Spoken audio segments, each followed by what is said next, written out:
interesting collection of folks. And so I'm going to be talking from, I think, probably a lot of different perspectives. I'm going to be jumping from some engineering to some economics and to some sociology. And each of those, I think I'm actually not terribly qualified to speak in each of those individually, but maybe in the aggregate you'll glean some insight from it. So what I want to be talking about is how the status of energy in rural parts of China. And China has about 50-50 split between urbanized and rural populations. But if we're looking, so it's a large percentage, but if we're looking at specifically what the energy structure looks like, there's of course some problems with data.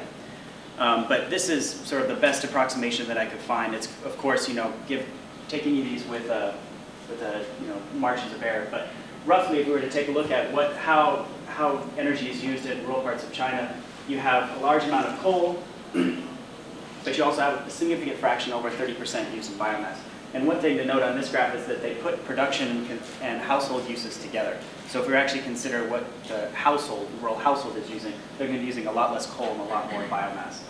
But just to give you a sense of the significant diversity of sources, and electricity, for those who are wondering, is that red one, so you're looking at maybe 10%. But if we're talking about access issues in China, specifically energy access, there are a lot of different frames which we could approach it. One would be electricity. On the books, China is almost completely electrified. Over 99% of people technically have access to electricity, either through grid connection to the big grids or local grids or some distributed. But there are still areas that don't have grid access, and they also can talk about issues with reliability with the existing electricity infrastructure. And on another side, when we talk about energy access, oftentimes we talk about procuring modern energy services, not just electricity, but we're talking about modern fuels for cooking and heating. And that sort of dynamic is something I'm going to be touching upon throughout the talk. So as I mentioned, most rural households in China still rely heavily on biomass. A significant fraction rely on coal. LPG, sort of liquefied petroleum gas, is another fraction that's growing, but it still is fairly costly, so it hasn't reached wide-scale penetration. So at the same time we're talking about energy, let's talk about the environmental challenges that the rural parts of China are facing, because they're distinct from urban areas. So one thing, of course, the big one is agricultural practices, large amounts of fertilizer, runoff, you have water pollution issues, you have criteria air pollutant issues. Another sort of corollary to that is that China has undergone a massive settlement program where larger amounts of rural people are put into more concentrated areas. That kind of building up and kind of urbanization of rural areas contributes to a lot of additional pollution in areas that traditionally weren't used to it. And as I mentioned, 40% of that energy usage is coming from industrial sources. That sort of speaks about the quantity of small enterprises which are being moved into rural areas where there's lax oversight and usually lower quality of technology. In addition to what these sources that were identified, I'd also put in, of course, indoor air pollution, which is a significant issue when you're burning biomass and coal in small stoves. And I think there's probably recognition that in some respects some of the pollution from the urban areas are being run off into the rural areas, and that might be transmitted to cities again through food. And so I think there's sort of this interesting dynamic there that would be interesting to talk about. So, overall question, how do we provide energy access while improving the environment? Are these things mutually exclusive? Sort of an age-old debate. I'm just going to throw these up here because I think that traditional talks about rural environmental issues oftentimes neglect some of the sort of specific, and there might be specific issues with the locales. And in China, there might be some new pathways that could generate additional environmental challenges in the future. So I'll throw those up there. So what am I talking about in terms of rural energy? So these are kind of the primary sources that households in China are using.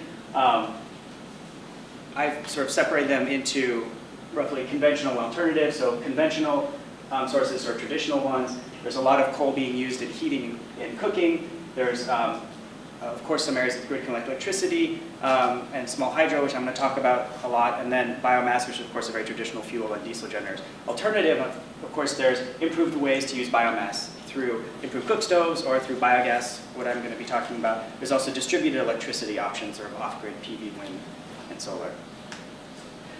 So my research, which was conducted in 2009 using on a Fulbright fellowship, was basically I kind of had the run of the country, which is a really nice thing about Fulbright, but it also has a little bit less structure, so my talk may seem a little chaotic at times. But I basically had the chance to look at 3 different types of systems that are very prevalent in China. One was the off-grid PV wind hybrid system. I have a map on the next slide.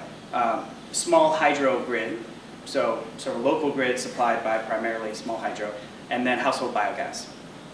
So just to give you a sense of where I was, these are the 4 projects that I spent significant amounts of time in.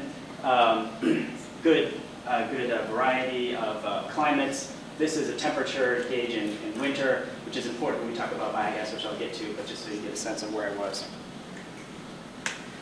So really briefly, this is kind of how I view the rural electrification programs in China. They started much before this with small hydro projects, and then these are a variety of renewables projects. These ones are mostly kind of development agency funded, and these ones are kind of China homegrown. And there, of course, there's lots of interaction. Like brightness pilots had a lot of support from MREL, for example, and some of these had World Bank grants. But broadly, they had done some stuff, but a lot of these off-grid PV wind stuff had been starting, basically mid-90s and then ramped up around 2001. So what was the sort of the general approach that was taken when they were thinking about electrifying rural areas? Of course, if they could extend the grid, they would extend the grid. They also like to, like I was saying, sort of industrialize or urbanize the rural areas, so get them in a more concentrated area so they wouldn't have to extend lines or pay for very expensive distributed systems. And then only if those two were infeasible would they think about doing distributed systems. So first sort of facility that I visited was a small hydro facility. This is a very typical in many parts of China where there wasn't traditional grid access. This is a fairly small facility, less than a megawatt. You have the finances are fairly stable. They made back their revenue within 5 years, and they have a very significant tariff. So that kind of energy is fairly reliable. On the other hand, because it's very seasonal, you have frequent outages. And I think Amy mentioned before the issue with outages related to renewables. This is a very big one in China when you have a weak local grid, very low voltage, and reliant on hydro. And just so you get a sense of how remote these are, this was the river that we took to get up to the facility. You actually had to get off the boat and walk the rest of the way up the river just to get to it.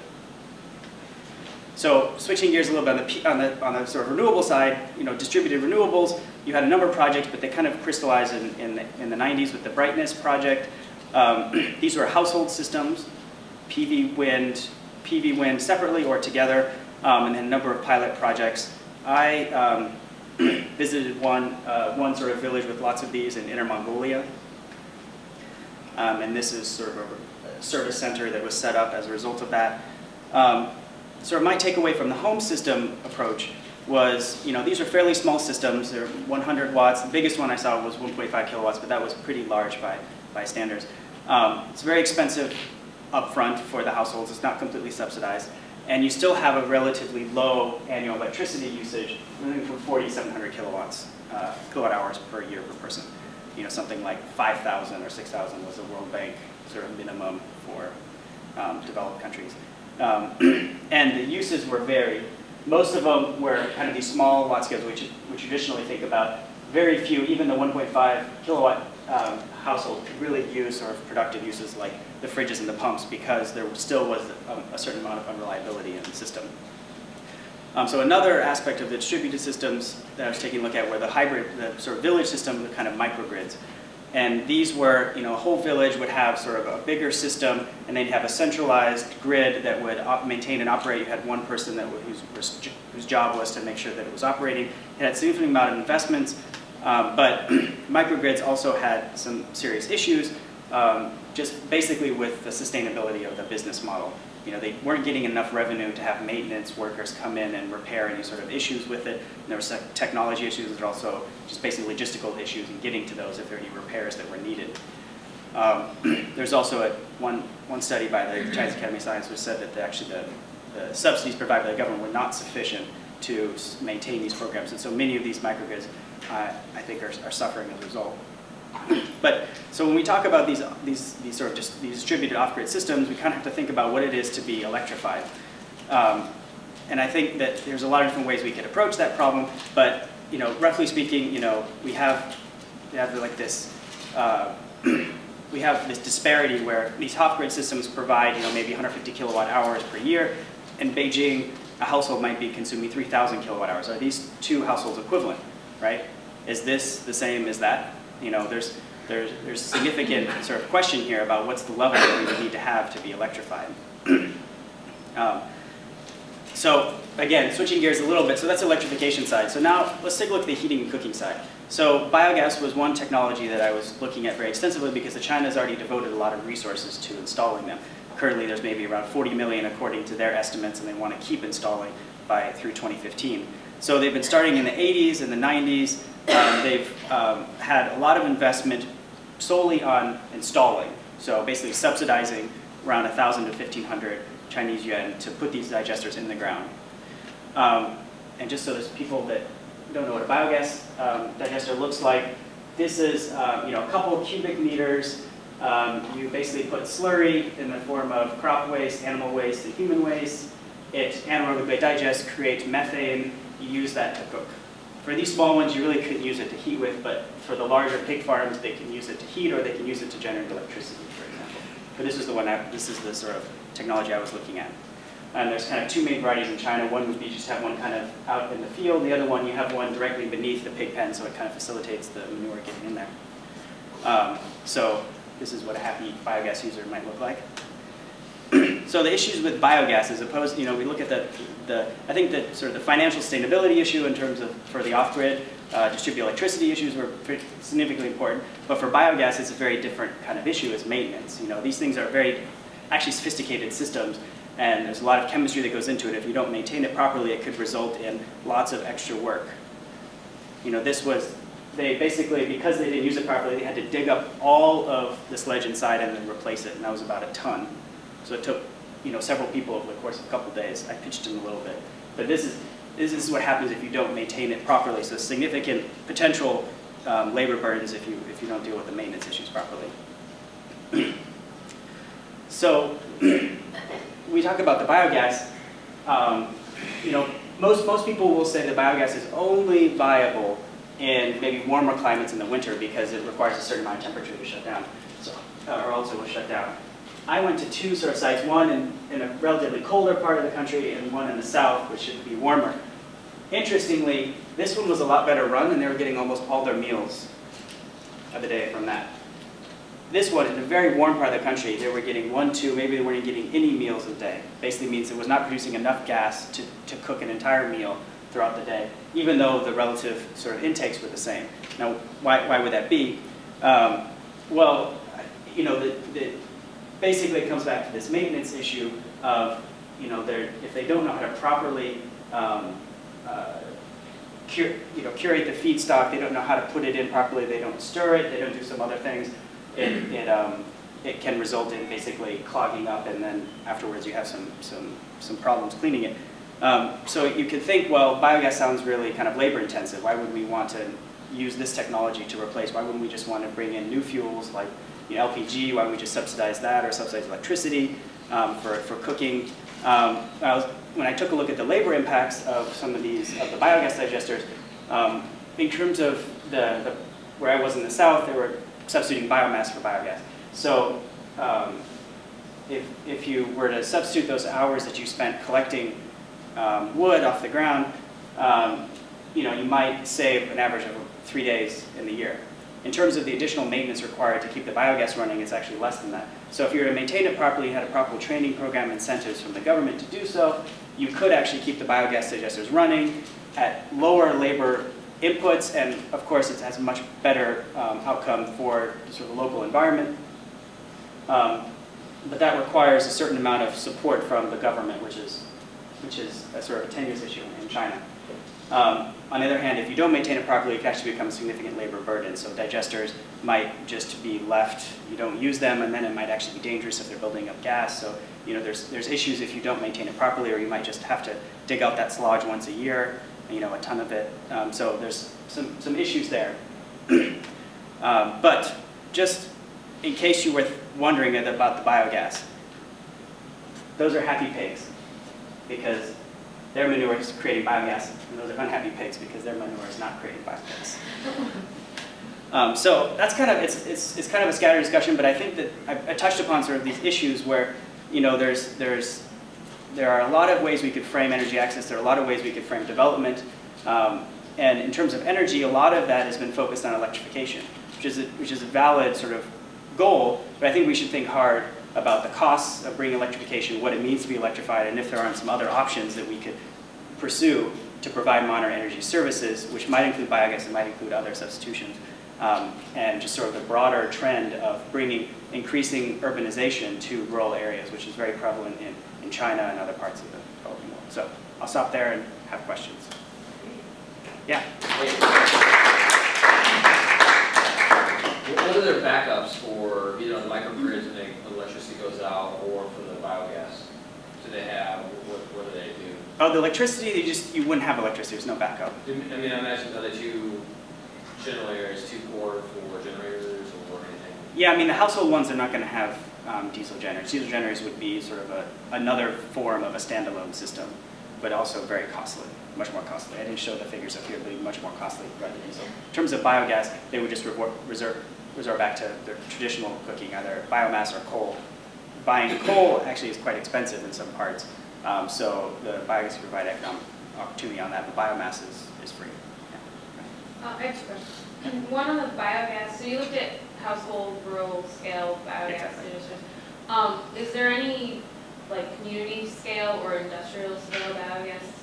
Yeah, I mean, it's a very different kind of process. That's why I didn't talk about it too much. But China is aggressively pushing for industrial scale biogas, which would be basically beneath a pig farm or not really chicken, but if you have larger mammals, you could collect the manure and then use it to generate electricity to feed on site. And they have separate targets for those. It's a very different problem because there it's fairly straightforward. You have a concentrated stream. You have a firm that can afford to have a maintenance worker and sort of an economic incentive to make sure that it's generating gas. At household level, it's a very different kind of issue. My other question is on China's kind of the leading DME fuel for the world, kind of leader in making DME their household fuel. Do you know? Have you come across any incentives for using DME instead of LPG, or is there any kind of government support for that? Mostly what I saw was LPG, and so it might be that they didn't distinguish between that when I was asking them. That's possible, but my understanding was LPG was the primary modern fuel that they were using. Yeah. On the village microgrid, you said that the big issue was the sort of sustainability of the business model and maintenance and logistics. And these were subsidized by the government. Mm-hmm. So what happened once if the business model failed or if they weren't able to maintain the microgrid system? Like what happened to that system when you were able to build it? Well, that's a good question. What happened? I mean, the quality of the system degraded, and so for the home systems in any case, you might just have a place where you need to replace a battery, you can't afford to replace it, so then you just don't use the system, it just sits aside. And so those people don't have electricity anymore? They wouldn't have electricity anymore, yeah. I just have a follow-up question on the business model issues. Can you give a profile of whose business is it? Like who is supplying and maintenance? Like, can you give a profile of who those people are? Yeah, it was actually, sort of the test of how sustainable those off-grid systems were and those communities were was how successfully they could transition from a completely subsidized program to something that had sort of a business component to it. So one of the site that I visited in Inner Mongolia, you had originally they had gotten subsidies to install the systems, but the users also paid some at that time. But after that sort of direct subsidiary did not get any direct subsidies to maintain the off-grid system. These are the household ones. So instead what they did is they had a small business model that could replace small parts if sort of ones in the area needed it. And that was only really sustainable there because those herders were relatively wealthy. They all had a lot of sheep, and you had a number of systems installed in a certain area. It was still fairly dispersed, but they were all in the same general area. So they could sustain that. In terms of the microgrids, I mean, it's everybody that I talked to. It was much more difficult to maintain the level of finance to keep a person full time maintaining that, and there wasn't there wasn't a direct sort of incentive, or the incentive wasn't sufficient enough to pay for that. And so you had basically issues with people that couldn't pay for the full tariff, and then the system just did not get maintained properly. So it's a community-led initiative that was. I wouldn't really describe it community-led. I mean, they were chosen, They were right? So I chosen, think, yeah. yeah, I mean, there's a, I had Yeah. a map. Where's the map? So the government would come in and say, Yeah, so this is, yeah, but basically the central government picked towns, and these are the number per province that they picked, and then went in and installed them. And then they sort of like, they promised that they were going to take care of them, and then they had a minimum rate. And then as I showed, there's some studies that say that rate was actually not sufficient to maintain them properly, assuming some, reasonable electricity tariff. Answer. Was the Chinese government essentially just running an experiment, or what are they doing? Are they looking for solutions, or what was their purpose? No, I mean, their purpose is to make sure that everyone is electrified. Okay. I mean, notice that there are a lot into that. But at the same time, they do call them pilots because they are trying a lot of different issues. These are basically kind of the farthest flung areas that you could imagine. Anything else that was, within reason, a couple kilometers or more to a main line, they would have just electrified them directly. And so, or they might have connected to one of the small hydro grids.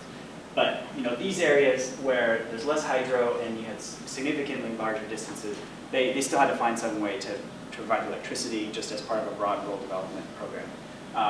How successful they were is kind of the open question that I'm posing. Yeah. Some of the issues with the biogas, was that tied to the actual design of the biogas digester, or was it just? The technology is very mature. I think it's basically maintenance issues. So this is basically kind of comes down to you need to have appropriate nitrogen balance. So you need to make sure you put enough crop waste, but not too much. In the same time you put manure. But also you don't want to throw a bunch of crops in and then wait a week and then throw the manure in. You kind of want to mix it. You can do it. There's certain sort of procedures you want to do to make sure that it's sort of functioning properly. And so those kinds of things, which I went to 2 different programs. The one in the north had done those a lot better. They had trainings, they had monthly workshops for people that had questions. They had people that could come out and take a look at them if there's some sort of issue. The one in the south didn't have that, and so then that's why they led to lower gas production. What would you say the most useful research questions, what would be the most useful research questions that sort of arose out of your work in China, so like that we could address and contribute to? Interesting research questions. Well, I mean, I put the discussion questions up there to try to kind of bring things together, but I think there's generally, I think, a lot of potential in identifying what is the utility of different kind of models to bring energy access to developing areas. I think there's a model that I've heard a lot about on campus here about distributed alternative energy microgrids, which have certain functionalities, they also have a lot of weaknesses. And when you think about where the majority of energy usage comes from in rural parts, in rural households, it comes from heating and cooking.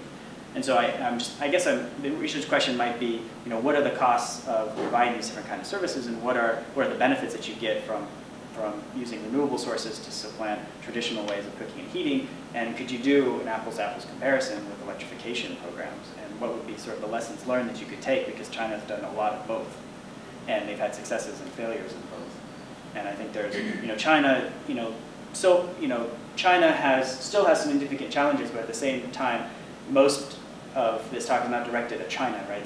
These are a lot of issues that a huge country has spent a lot of money trying to solve this problem, and they still ran into significant roadblocks. What sort of lessons are there for other countries which might have similar resource availabilities and facing similar problems? Jonathan? What's the frequency that maintenance needs to be done on the household biogas digesters? I mean, if you take care of it properly, like you make sure the feedstocks go in at the right time, no one should really have to come out at all. Okay. So in that respect, maintenance is just ensuring that you have proper feedstock inputs and you stir it. Are there models to have roving bands of government-funded experts to go and So sort of, they call them rural service stations. In some parts of China, there are a government-funded station that kind of takes care of many, many villages whose job is to kind of answer questions in case biogas digesters have. The problem is that those are few and far between, and actually the way the subsidy program is set up for the biogas digesters, they basically just give 1,000 or 1,500 yuan to install the biogas digester, and then there's no more money from the central government. All of the service stations must be funded by provincial governments. Provincial governments are very poor, especially in the provinces that I pointed to. So they don't really have the ability to put together these stations. And about the temperature piece, you mentioned that, I mean, so anaerobic digestion happens slower in cold climates, but are these not buried deep enough that has... It still would have an impact. They are buried. I mean, they're schematic. Yeah, I mean, they're buried, but they're not completely insulated. So I mean, if the ground was completely frozen over in winter, you'd probably have some issues. But where I was in Gansu, which still gets pretty cold in the winter, they were able to manage just fine. So I think it's sort of another sort of response to, oh, maybe this is just an issue with the climate. That's why the biogas digester isn't working there. Well, if you can get it right in Gansu, you can get it right anywhere. That's kind of what I'm saying. So it's more of a, I guess, a comment and a question, more than a question, just to. If the government, so it's government funded, if government pulls out, the financing for this comes from. Which program, sorry? So if the government, so in my mind, I guess the question I have is like, is it viable? To me, it seems like a pilot project that, I question whether or not it's something we would want to actually replicate, because it's so heavily dependent on government, the maintenance, the knowledge transfer. I mean, it just seems like a really tough sell. The volume aspect in terms of the seasonality. So what do you think in terms of, like, either what needs to be done to tweak the system, should they tweak the system, is the pilot a success, what measures success? Because from this vantage point, it's like, is it working? It doesn't seem Which to technology are you I'm talking about? mostly referring to the the residential level Household biogas. household biogas, which doesn't seem like it's a sustainable option from a number of different vantage points. But that's me sitting over here, I'm just hearing just this small slice of it. But that's like my quick assessment. I don't know if I'm putting it out there for discussion. I guess. I mean, that's a valid question. How sustainable is this business model? There are there's a cottage industry around maintaining biogas digesters. Biogas digesters themselves, they have a fixed design, and so there's a standardized template. There's no innovation around that. But there are, where I was in the south, there was a company or two who had somehow made some money by maintaining biogas digesters. And I think they coupled the household ones with the factory biogas digesters at the same time, so they're able to kind of balance that. But I think my point is that if you kind of, instead of doing 100% of the effort in subsidizing the digester and then 0 on the follow-up, if you had a more rational ratio there, if you had, say 70% of your government subsidy was spent in installing the thing, and 30% was devoted to a maintenance fund to make sure you're actually using it properly.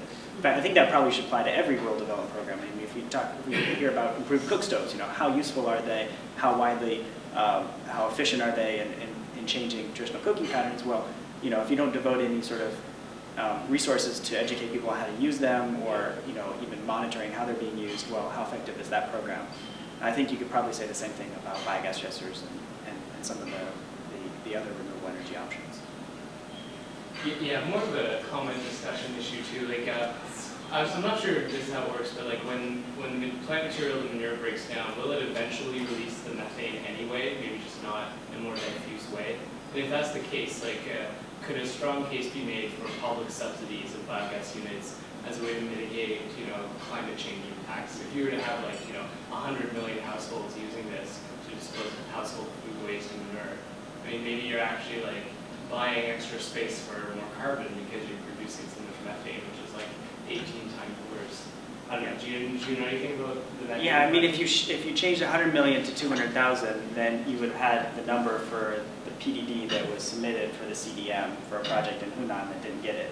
But there are projects, there are ideas to aggregate some of these household level. Of course, there's a lot of problems in how you prove, additionality and also how much emissions that you're reducing. But the baseline in this case would not be methane. Because the baseline would be you have manure kind of spread on the land, and therefore it's not anaerobically digesting and just turns into CO2. There are some practices where traditional farming techniques might bury it under the ground and then dig it up and it turns into nice fertilizer, basically the same that would come out of your anaerobic digester. Right. In that case, you are releasing the methane. I don't think that practice is really prevalent in China, but it might be prevalent in other countries.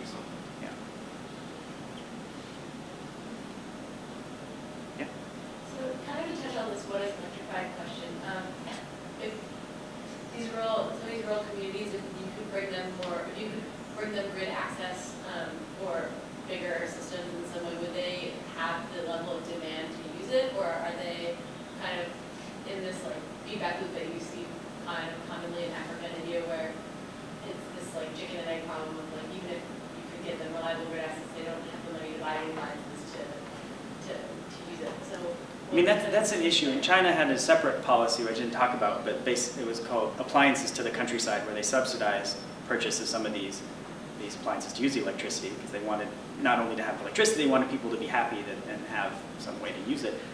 And I think at least what I found in the off-grid systems I took a look at, there was a big range from 100 watts to 1.5 kilowatts. The 1.5 kilowatt was basically the more wealthy household. They had a refrigerator that they could operate some part of the time. They had a pump. They had more lights, and so they were able to find ways of doing it. Of course, that was because they were also wealthier to begin with. If you had reliable electricity, but maybe at a lower level, I think a lot of households could make use of that. I think the biggest issue is there's this kind of question of, is the electricity being used for productive uses, or is it being used for just kind of household consumption? And obviously you want to generate sort of economic opportunities in rural areas, and so you want to have reliable electricity. The biggest argument I think they've made for that would be if you're in a remote area and you tend livestock, you want to have a refrigerator so you can keep cold medicines in case they get sick. That if your refrigerator goes out 2 days out of the year, reliability, that maybe not seem too bad average over the entire year, but that would be really bad for that person. Because the medicines would be gone. So I think if there is a high value could be placed on moving from sort of low value, sort of a low quantity of electricity, a low reliability to better reliability, and that's the value that maybe government subsidies should be filling, right? If that's the goal is to provide the services, then maybe it shouldn't be placed on so much providing enough electricity to run a light bulb, but maybe it should be providing electricity to have a stable refrigerator, sort of a stable appliance that has the electricity that requires sort of a reliable electricity. Yeah.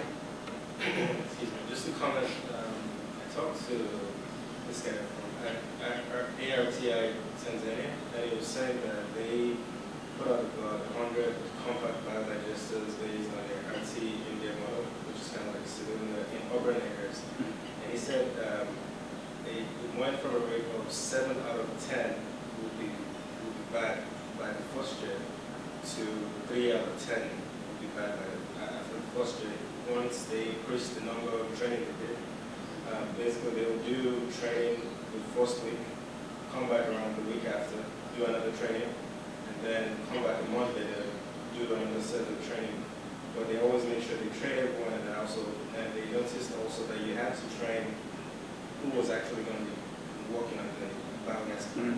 Because you don't assume that the person that bought it would actually be the one working on it. Because it's probably working, is out of work. It would be in that case they had servants, like household help. Those were the people you actually wanted to train. And that's how they were able to go from like 30% success rate to 70% success rate. That's great. What was the funding source for that program? So they were actually just selling their to the households in Tanzania. Okay. So it's RT Yeah. Tanzania. Yeah, so RD India is where it was started, and I got to actually see what the household was in India, and talk to the woman that bought it. And she would put her own like kitchen waste in, and it was really not high maintenance for her to do, but she was closely connected with the people that sold it to her and actually developed the system. So they would come out every once in a while, and one of the reasons that to service it, because there were some issues with the piping and connecting to her stove and stuff. So one of the reasons we were actually able to go see her house was because we were connected with the company that sold it to her, and they were on their way there to do some maintenance with it. So, and there, I think it was like kind of different communities that would buy it. So like she lived in a little like apartment complex, and they need like a rooftop, so a couple of the different people that lived in that community would have a biogas digester. But yeah, so it did require some maintenance and training for it to actually work. It was just kitchen waste, or what would? Yeah, it was all food waste.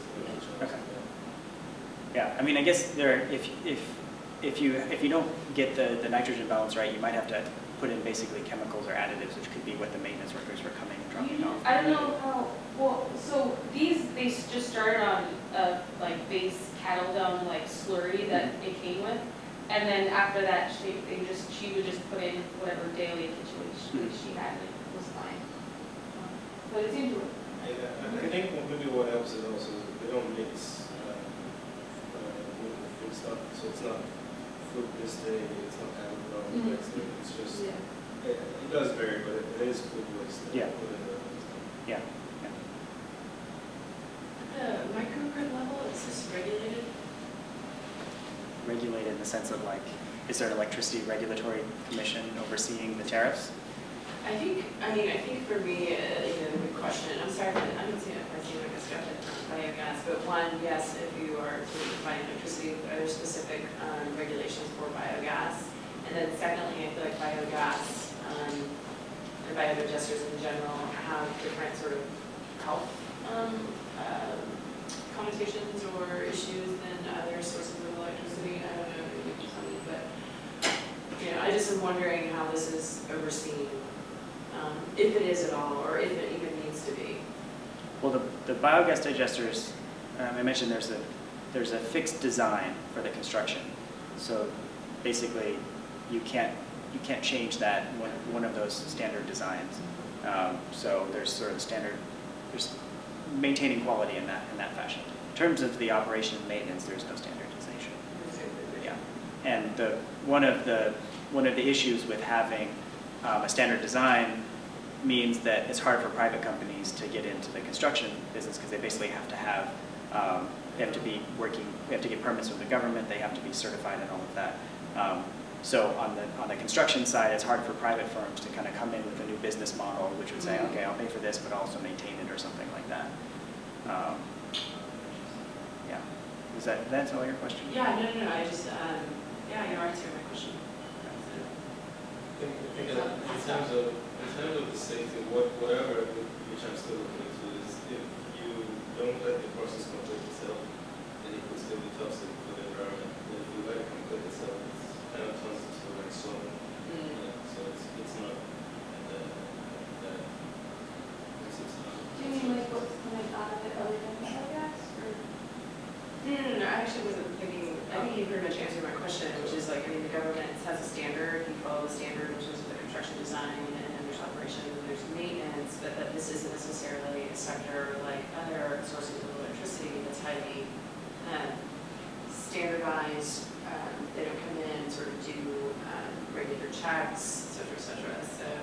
I would say they probably don't do that often enough for the off-grid electricity systems either. So thinking about, definitely not the residential level, but then at the microgrid level, whether or not, I don't know. Yeah, I mean, of course, the bigger you get, the more potential oversight you would have.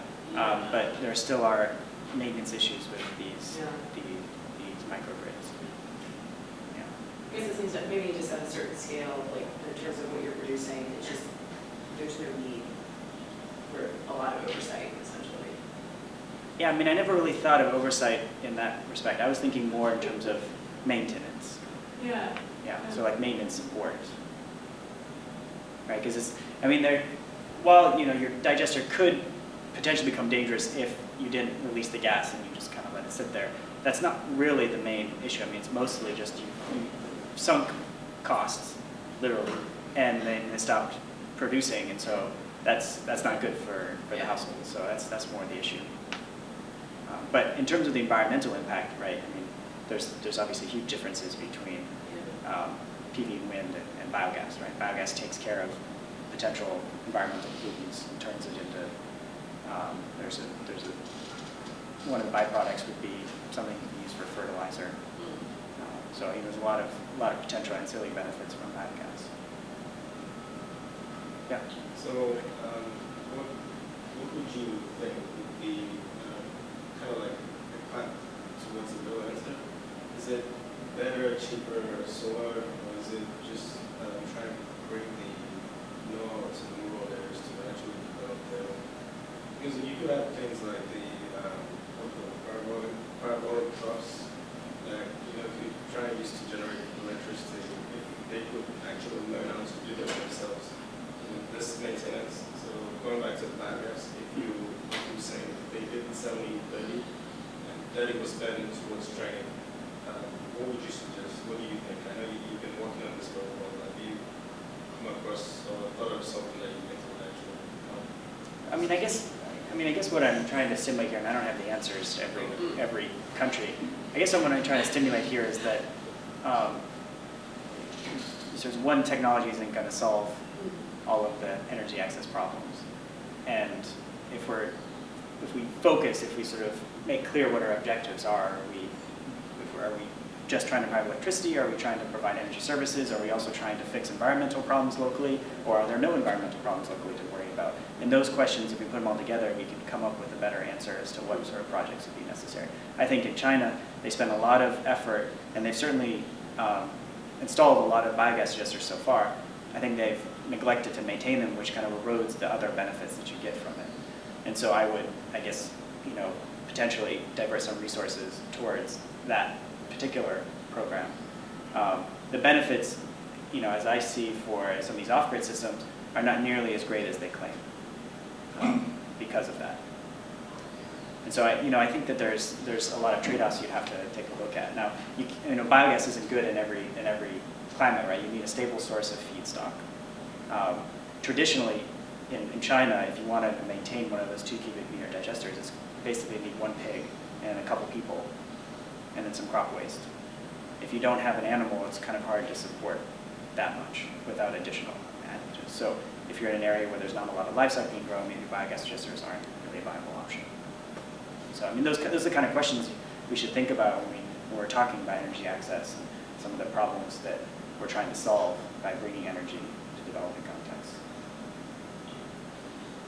Michael, thank you so much. I want to leave time at the end, as always, for people to network and sort of talk with one another and ask Michael very specific, targeted questions.